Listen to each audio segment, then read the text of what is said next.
August 9, 1941, somewhere over the Pas-de-Calais, northern France, a German pilot files his after-action report. Standard stuff. He engaged a Spitfire over the French coast. The British pilot went down. End of contact, except the recovery team radios in from the crash site. The pilot is alive, injured, being transported to the German field hospital at Saint-Omer. That part is normal. The next part isn't.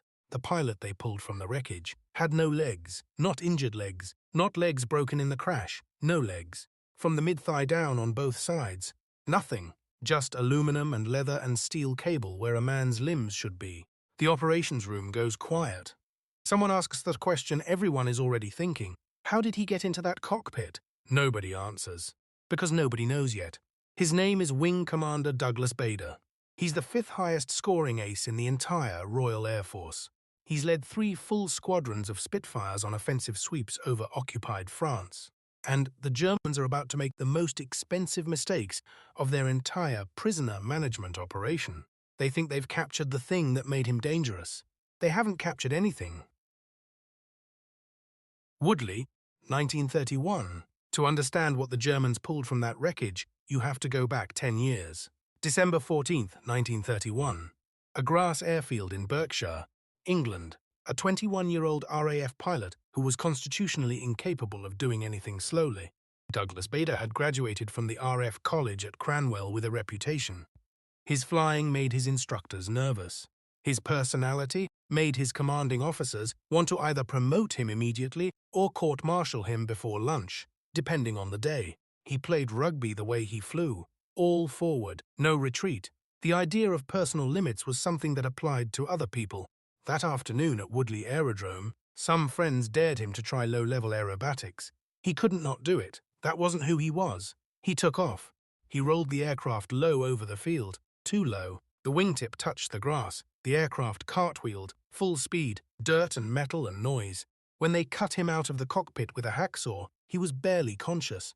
Both legs crushed beyond saving. They offered him a glass of brandy. "No, thanks very much," he said. The right leg came off that evening, above the knee, the left leg the following morning. He was 21 years old. The doctors delivered their assessment carefully, the way doctors do when they know exactly what they're saying. He would never walk again, never fly again. His career was over, his life, as he'd known it, was over. Douglas Bader heard every word and decided none of it was true. The decision before the war, what happened next, wasn't dramatic. That's the part people miss. There was no single moment of defiance, no speech, no declaration, no audience. Just a man in a hospital bed who woke up every morning and refused the version of himself the world was handing him, and expressed that refusal through the only means available: work. Brutal, daily, unglamorous work. Learning to balance on tin legs that rubbed his stumps raw, falling, getting up, falling again. Doing it all on morphine at first, then less, then without.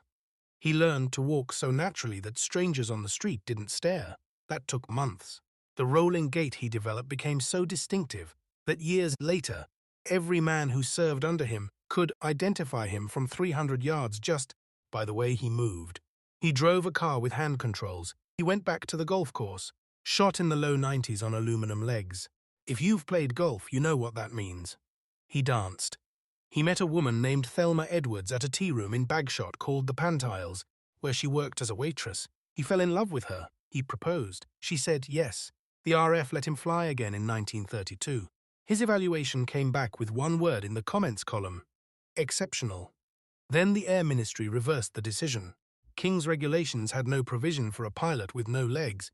He was medically discharged. He went away, got an office job selling aviation fuel, and started writing letters to the Air Ministry asking to be reinstated, not occasionally, consistently, for 7 years. On the day in September 1939 that Britain declared war on Germany, he wrote one more time. This time they called him back. He passed the medical, passed the flight assessment, reinstated in November 1939. Now, here's something the RAF Medical Board hadn't fully thought through. High-altitude combat flying has a problem. It's called G-force-induced loss of consciousness. Pull a tight turn. Blood drains from the brain. Pilot blacks out. Aircraft goes into the sea. Bader's legs weren't there to pool the blood. His blackout threshold was measurably higher than any pilot with a full set of limbs. The thing that had been taken from him was giving him an edge. By August 1941, he had 22 German aircraft to his name, 3 squadrons under his command, 62 offensive sweeps over France between March and August of that year alone. He flew like a man who had already faced the worst thing that could happen. Because he had. And it turned out it wasn't that bad. On August 9th, 1941, his Spitfire came apart over the French coast, and the Germans found the legs. And everything that followed was unlike anything that happened to any other prisoner on either side of the entire war. The Horsch car, the German field hospital at Saint-Omer, treated their unusual patient and immediately faced a problem. One of Bader's legs had been torn off during the bailout. The retaining straps snapped as he fought his way out of the disintegrating Spitfire. The other leg was damaged beyond use. He was completely immobile. The German commandant contacted Luftwaffe High Command, and Luftwaffe High Command did something that had never happened in the history of aerial warfare. They contacted the RAF through the Red Cross with a proposal. They wanted permission for the British to fly a replacement leg into occupied France for their prisoner. Think about that for a moment.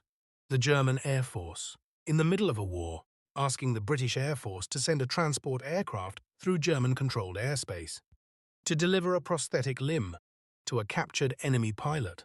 The RAF agreed. On August 19, 1941, a Bristol Blenheim bomber flew a corridor of German-held airspace unmolested. In its cargo hold, one new artificial leg for Wing Commander Douglas Bader. The Germans had arranged this because they understood who they had. Word had moved through the Luftwaffe like something nobody could stop. The pilot with no legs. The man who flew without legs. Who fought better than men who had them.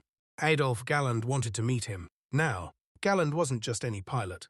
Knight's Cross, with oak leaves and swords. More than 100 Allied aircraft to his credit. The most celebrated fighter ace in the entire Luftwaffe. He had a custom ashtray installed in the cockpit of his Messerschmitt so he could smoke cigars while he flew. He sent a Hawk staff car for Bader, the kind of car reserved for senior officers. He met him at the Luftwaffe base at Wissant with his pilots around him, gave him captured English tobacco, sat him down for tea, treated him not as a prisoner but as a fellow aviator, because that's what he was. And then Galland took him out to the flight line and showed him his personal Messerschmitt 109 and invited him to sit in the cockpit. Bader climbed in. He put his hands on the controls, felt the seat, the throttle, the instrument layout. His eyes moved across the panel the way a pilot's eyes move, automatically, reading everything. Then he asked Galland's interpreter a question. "Is there any chance," he said, "of taking it for a little trip?" Galland's pilots laughed. Galland laughed. Because fighter pilots on both sides of a war recognize that kind of audacity. They can't help it. What Bader didn't know was that a German officer was standing directly behind him the entire time, with a loaded pistol. The hospitality was genuine. The vigilance was absolute. He didn't get the engine started. But he had been running the calculation from the moment the staff car delivered him to the airfield, throttle, distance to the runway, time to airborne, armed guards at the perimeter. The math didn't work. He filed it away, got out of the cockpit, thanked Galland for the tobacco, and went back to the hospital to start working on a different plan. The bedsheets. This is the part the Germans didn't see coming. They thought the leg was the problem. They'd arranged a mercy flight, done an extraordinary thing, treated their prisoner with more respect than most men in his situation could have expected, and they waited for some version of gratitude to produce some version of cooperation. It produced nothing of the kind. Within days of receiving the replacement leg, Bader had knotted his bedsheets into a rope. A French nurse helped him lower himself from the hospital window in the dark. He hit the ground and moved through the streets of Saint-Omer. British officer, hospital gown, occupied France, aluminum legs. He made it to a farmhouse. A local family hid him. The resistance was contacted. A route back to England was being arranged. A second nurse betrayed him. The Germans came to the farmhouse and took him back. He wasn't angry. He wasn't broken. He filed the attempt the way a pilot files a failed approach. Useful data. Next time different. They posted more guards. Transferred him to Stalag Luft 3. He joined a work party outside the wire using doctored papers. walked with 4 other men toward the Polish border. A Luftwaffe officer arrived at the camp to visit him, found a substitute in his bunk, a substitute with 2 perfectly healthy legs. The alarm went out. The real Bader, identifiable at any checkpoint in Germany by his artificial legs, was found and returned within hours. So the Germans tried something else. They started taking his legs away at night. After lights out, a guard would come to the room. Take both legs, leave them outside the door. The thinking was clear. No legs, no mobility, no escape attempts. Quiet nights for the guards. Problem solved. Here's what they hadn't calculated. A man who spent years learning to exist without legs before he ever had the artificial ones is not as dependent on them as you'd think. Bader moved around on his stumps. Slowly, uncomfortably. But he moved. One night he went on his stumps to another prisoner's quarters entirely. Not to escape, not to plan anything, just to demonstrate, just to show them that taking the legs had accomplished exactly nothing decisive. The Germans had one option left. They put him on a train to Saxony, to a castle on a rocky outcrop above the town of Colditz. Before he boarded, Bader sent a message to the German commandant organizing the transfer. He expected, he said, to travel first class, and to be accompanied by a batman and an officer of equal rank. He wasn't joking. He was establishing, from the very first moment, what kind of prisoner he intended to be. Section 6. Colditz Flag IVC. Colditz Castle. Walls meters thick. Windows overlooking sheer drops. Guards doubled, then doubled again. A castle on a rock above a town that was entirely German. No refuge, no cover. Nowhere to run, even if you got past the wire. The Germans had designed it as the final answer. The escape-proof prison. The place for men who refused to behave like prisoners. What they hadn't fully considered was what happens when you put all your most defiant men in one place and leave them together for years. Bader arrived in August 1943. The British contingent saw him coming and understood immediately what had just walked through the gate, because here is what Bader understood about Colditz that the Germans never did. The castle wasn't the real battle. The real battle was about time. Every week in captivity was a week subtracted from who a man was. Every morning, the prisoner's routine replaced the soldier's routine. Something diminished. The Germans knew this. They'd built the roll calls and the searches and the petty indignities around it. Given enough time, even the most determined man starts to accept the label, starts to wait. Bader refused the label from his first morning. He organized escape committees with the focus of a man who genuinely believed the next plan would work. He ran intelligence through the prison's illegal radio network. He goon-baited, the prisoner's term for deliberately, systematically irritating the guards, with a cheerful persistence that both exhausted and sustained every other man behind those walls. The German security officer at Colditz was named Reinhold Eggers. He kept meticulous records. In his private notes, he described Bader as the most difficult prisoner he'd ever managed. Not the most aggressive, not the most violent, the most difficult, because Bader, Eggers wrote, appeared genuinely unaware that his situation required any adjustment to his fundamental attitude. He didn't seem to know he'd lost. Eggers filed a report to his superiors in Berlin.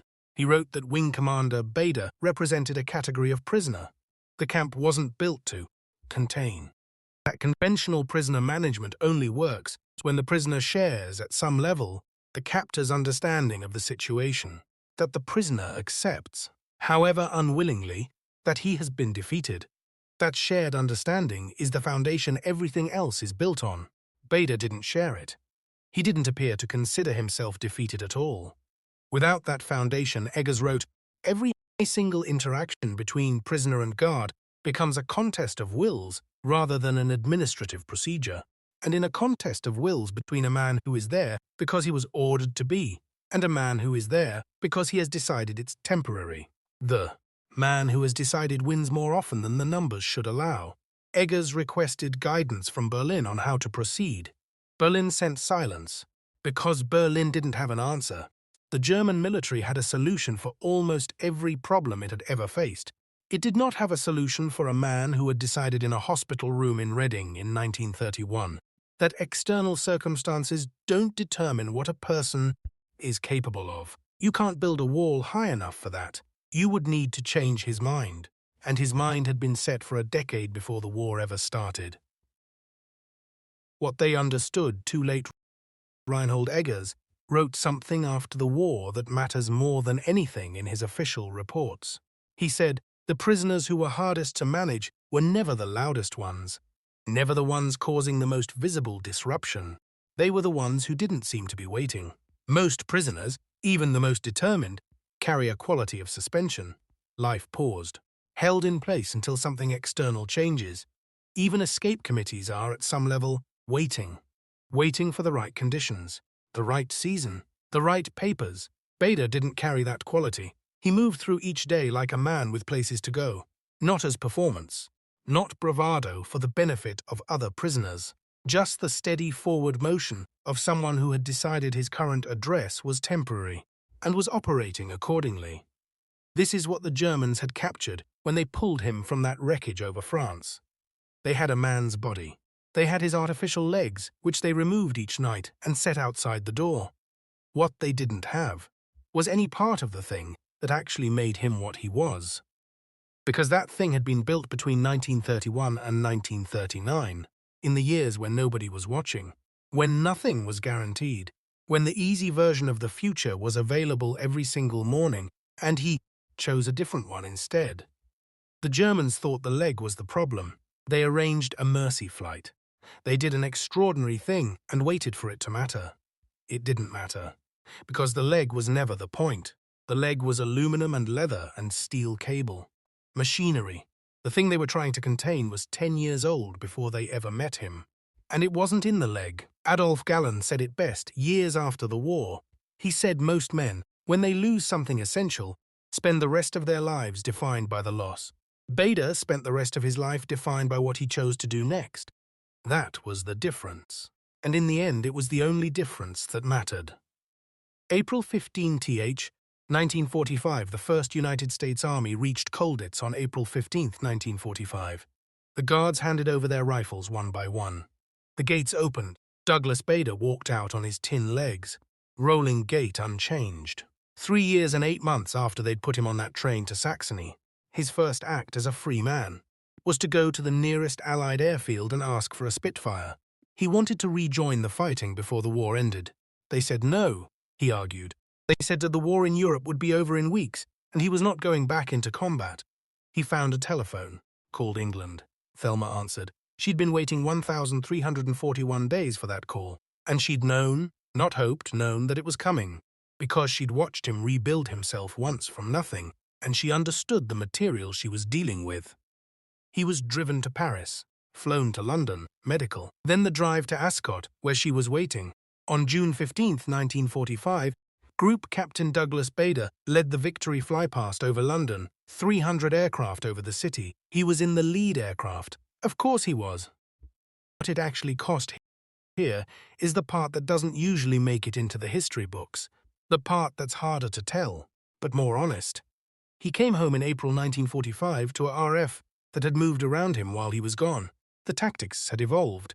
The men he'd led were scattered across different commands. The war was ending, and the RF needed administrators and instructors, not fighter aces itching for one more mission.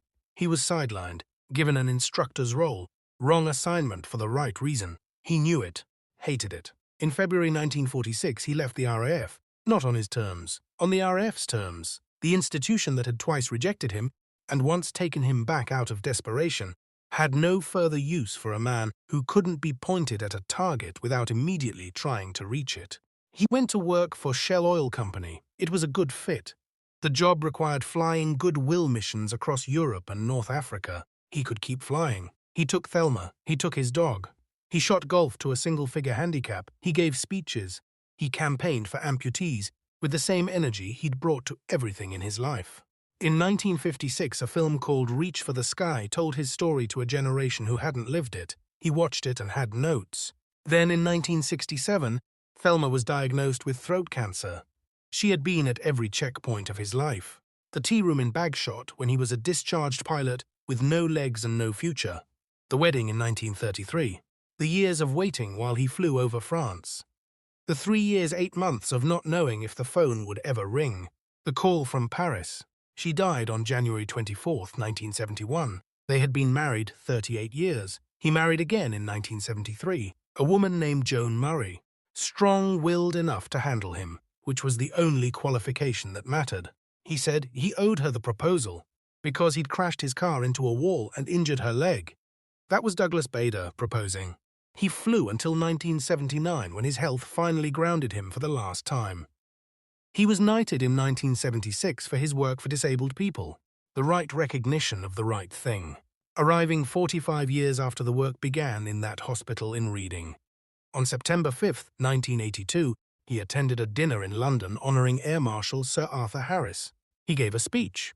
He drove home. Partway home, a massive stroke took him.